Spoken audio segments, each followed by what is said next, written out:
Hendrick's Restaurant and Bar is a New York style bar and grill. We figured that in a city like Toronto, we needed something vibrant in the Eaton Center, something vibrant on Yonge Street, and we've accomplished that. We prepare everything fresh daily, and our guests have learned and come to expect greatness and freshness. We've got everything from salads, sandwiches, appetizers, and of course, steaks and seafood. We've got a great happy hour. It's 7 days a week from 3 to 6 and then from 9 to close. The patio gets full every day, regardless of temperature outside. Our location is unique. We get to cater to business people, theater goers, tourists, whether it's business tourism or leisure tourism, and shoppers of the Eaton Center. We are truly at the corner of Main and Main.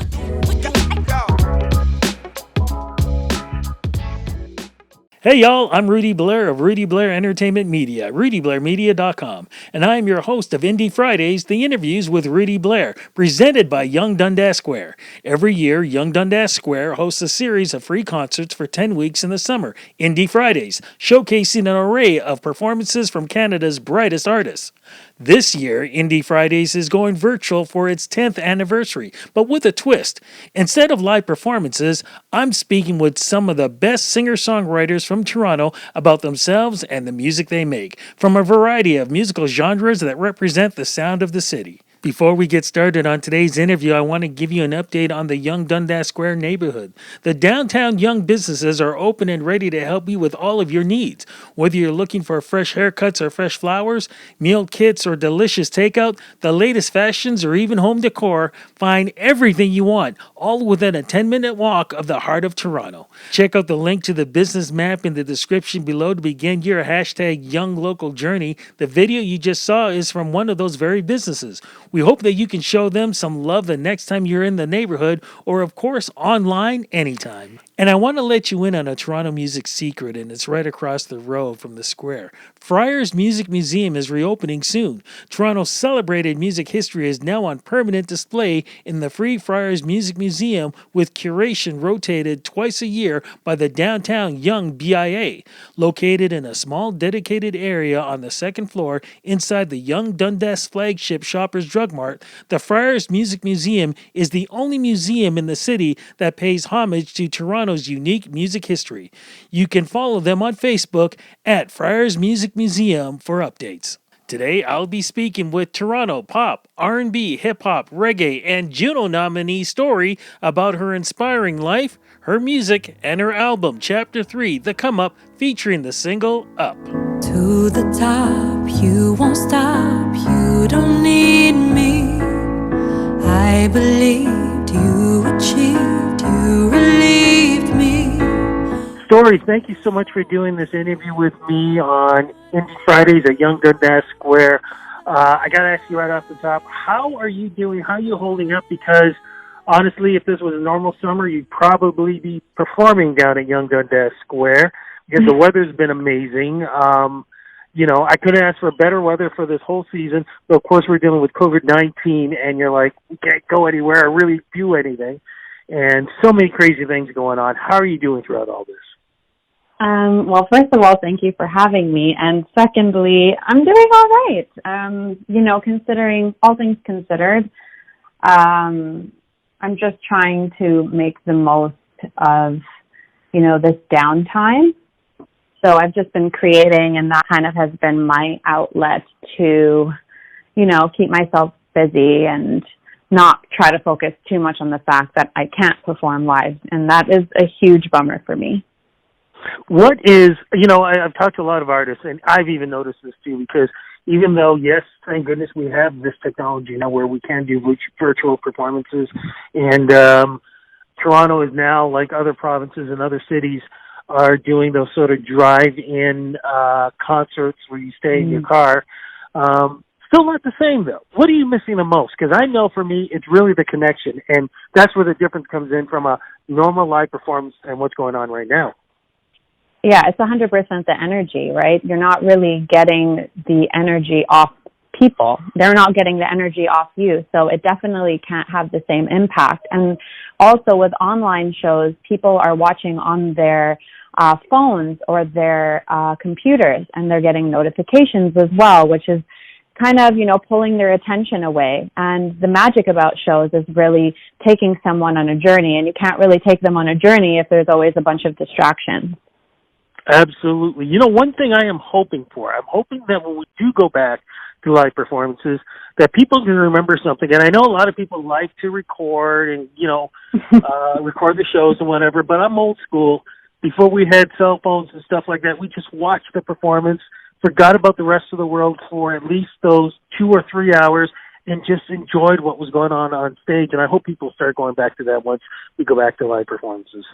Me too. And I really, I know that we have like the light on our phones that people will use to kind of like, when they used to like hold up lighters, but yes, there's something romantic about lighters. Like, can we bring that back? I agree. Absolutely agree. Oh my goodness, you have such an old school soul, which is probably one of the big reasons why I love everything about you and what you do. It's so funny because for folks who are listening to this whole interview, we first actually met at the Juno Award nominations here in Toronto at the CBC building, where you, congratulations, were nominated for a Juno. What was the Juno you were nominated for? It was Regular Recording of the Year. You were and I love what you said to me in the interview, because you were completely in shock. In fact, you were somewhere else when the announcement was made or whatever. Where were you when that happened? I was doing another interview at CBC on another floor, and my publicist, Ola, was like, oh, I can't come and be with you at that interview because I'm going to the Juno nomination ceremony thing. And, but I'll be in the same building. So if there's any issues, then, just let me know, like I can be down there in a smidge. And I was like, okay, cool. I guess that means I didn't get nominated because I would have been invited to this thing. And so I'm like, about to step into the CBC building to go to my interview, and I get this text from a friend saying, hey, congratulations on the nomination. And I'm like, you're pulling my leg. Don't play with me. That's not a nice joke, And then Ola messages me and goes, what? You were nominated? And I'm like, wow, like this is so cool. And it just so happened that I was in the building. And so she told me after my interview to come upstairs. So I was totally not ready. I was not red carpet ready, but it was cool to be there. And congratulations again, because no matter what happens, nobody can take that away from you. You can always be known as a Juno nominee before they even say your name. So that goes with you for life. Hopefully it changes up a little bit where it says Juno Award winner. But where were you when I would say life really changed? Because I was Thursday I was on a plane heading to Saskatoon, and on the plane is when I heard, oh yeah, the Junos aren't going to happen. Literally jumped in another line as soon as we landed, and had to get another ticket and fly back. Where were you when this all happened? So I had just packed all my bags the night before, and I was supposed to be on a flight on Thursday as well. And, obviously it would have been my first time going to the Junos, so I was really excited. I had like 3 dresses ready for every day, and it's really a bummer. I was also supposed to perform for the Juno Fest, and so I mean, I feel like I was a little bit robbed of the experience. I have to say, I'm like, can they please invite me if there's a live one next year anyways, since I didn't get to go to the Junos, I know. I think the way Karis is, I think they're going to do stuff like that. They're going to make sure that folks who are nominated this past year will have some kind of experience for next year. I can almost guarantee on that. And the good thing is, it'll be in Toronto. Yeah. 50th anniversary. So it's going to be big. It's going to be huge. And there's going to be a lot of things. In fact, I don't think it's just going to be 1 week. Honestly, I think they're going to extend it to 2 weeks to really make sure that everybody from both years gets their full experience. But, speaking of experiences, too, and we just talked about COVID-19, I mean, what do you think about, the fact that people are dealing with this right now, the fact that racism is finally in a discussion that's never been discussed before, but also, you see the good and the bad on social media and how people are reacting to this. Also, the good and bad, you see how people are reacting to, being asked to wear a mask, and people don't want to wear a mask. And, it's just all these crazy things are now being recorded and posted, and you're seeing it every day. And people's opinions, whether you like or don't like. I mean, what do you think about all this?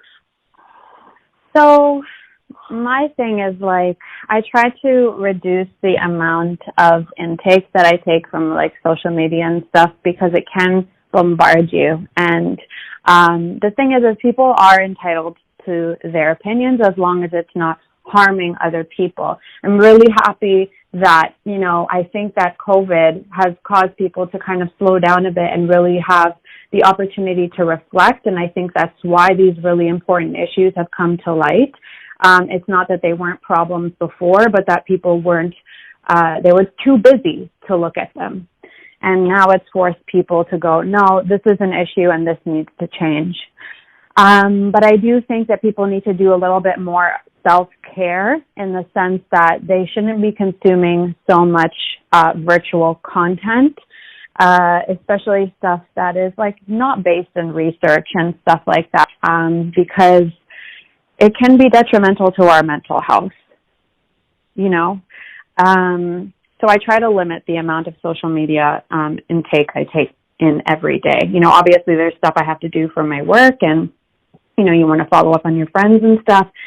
But, I think that it's difficult because I'm a person who really does see things from both sides. And so, when I hear people that don't want to wear a mask, or people who, are outraged that people don't want to wear a mask, I understand where everybody's kind of coming from.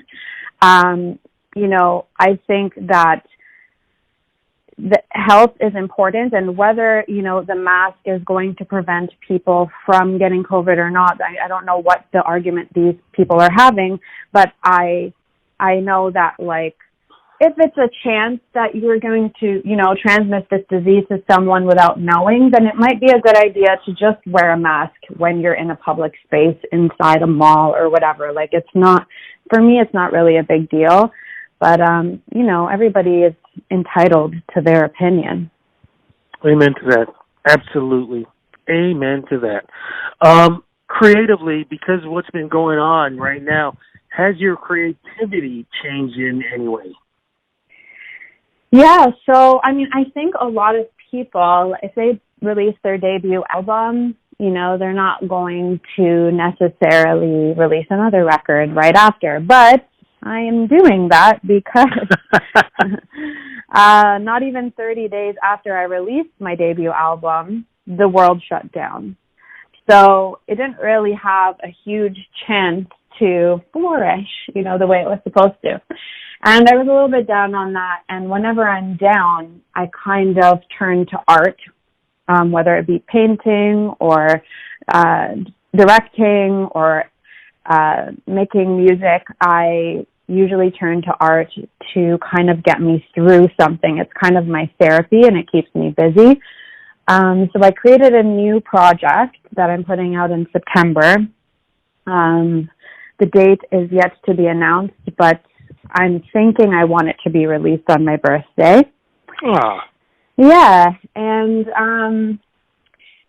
so I've just been creative. So I created this this EP, and it's also going to be a visual album, and I did it all in isolation.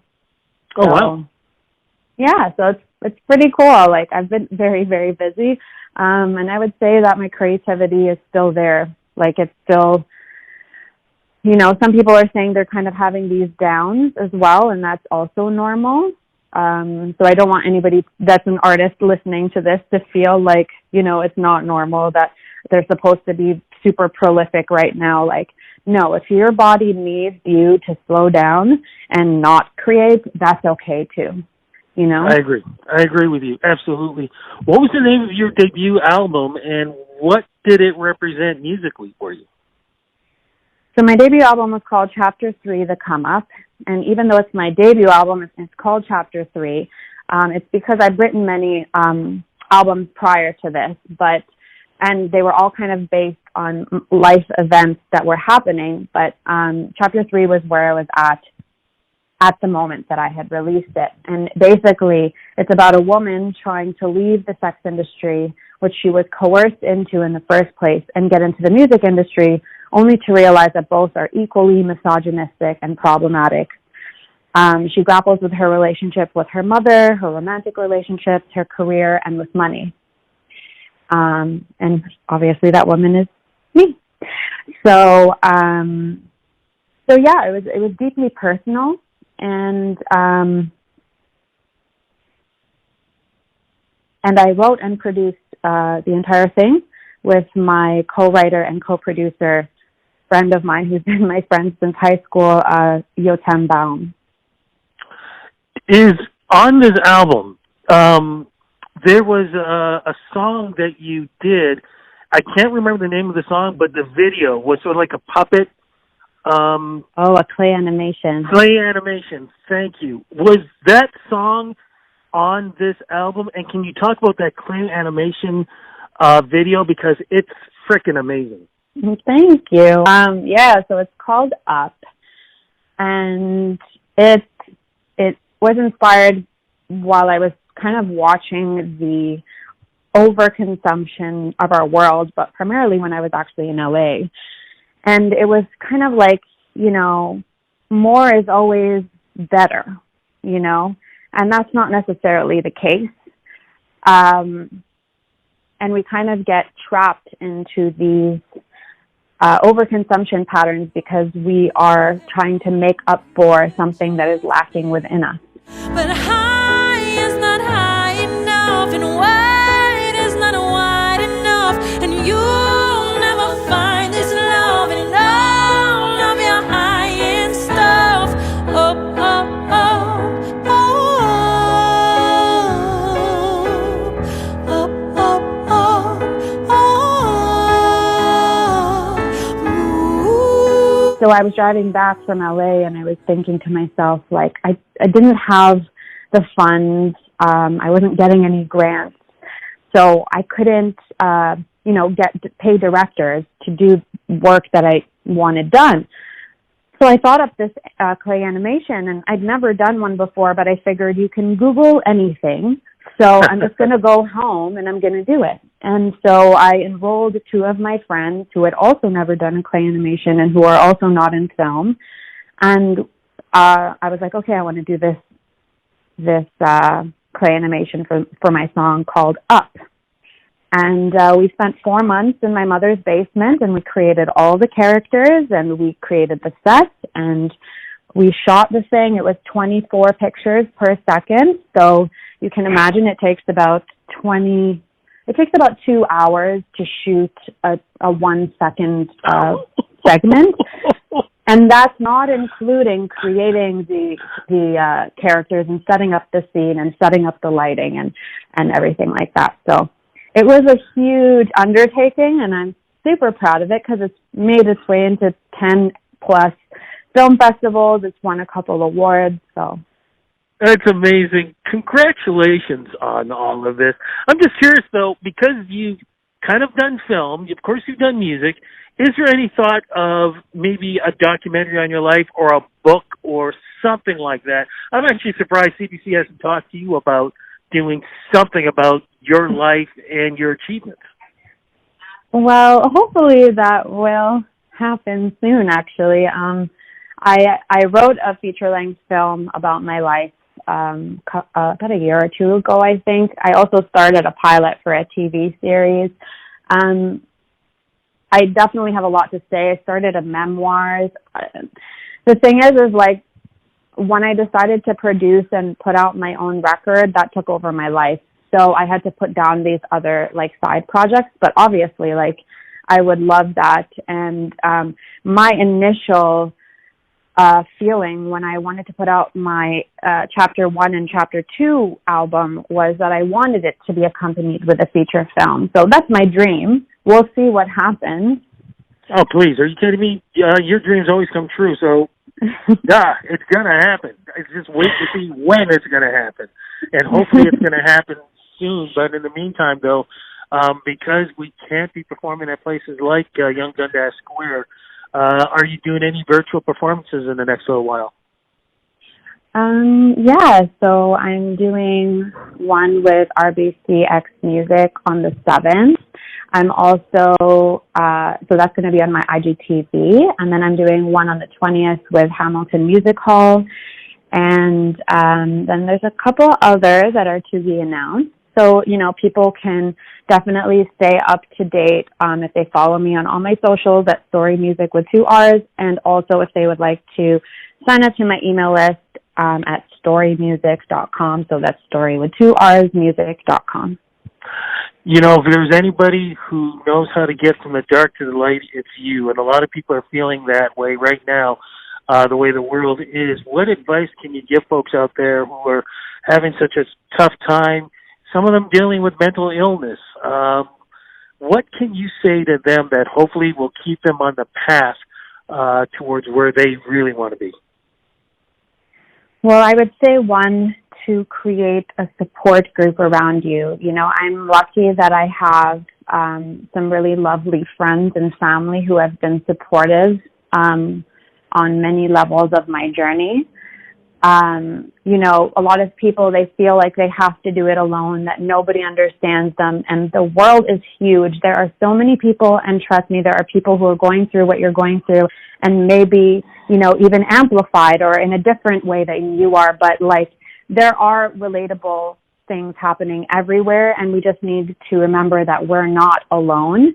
So to create these groups, and if you don't have it in friends and family, if you don't know of anyone that can help you in that way, there are support groups. Like I was part of Codependence Anonymous for 4 years, and that really was helpful. Finding a therapist was really helpful. So you don't need to be, people often go, okay, well, I'm not going to see a therapist. I'm not, I'm mentally savvy, I don't need help, but I think that everybody needs help. So, no matter what, find that support group.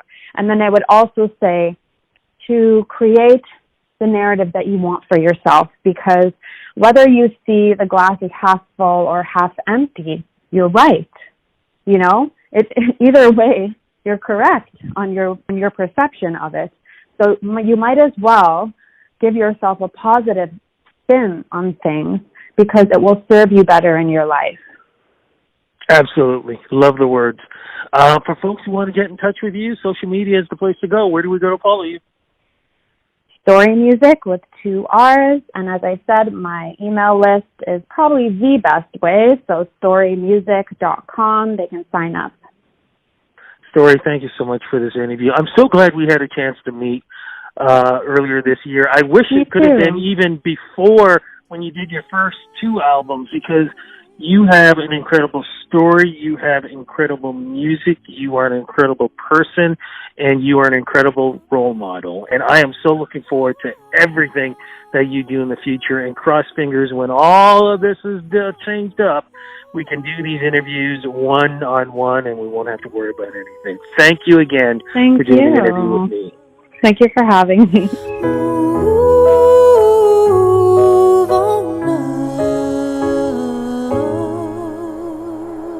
Thank you to Story for appearing on Indie Fridays, the interviews with Rudy Blair, presented by Yonge-Dundas Square.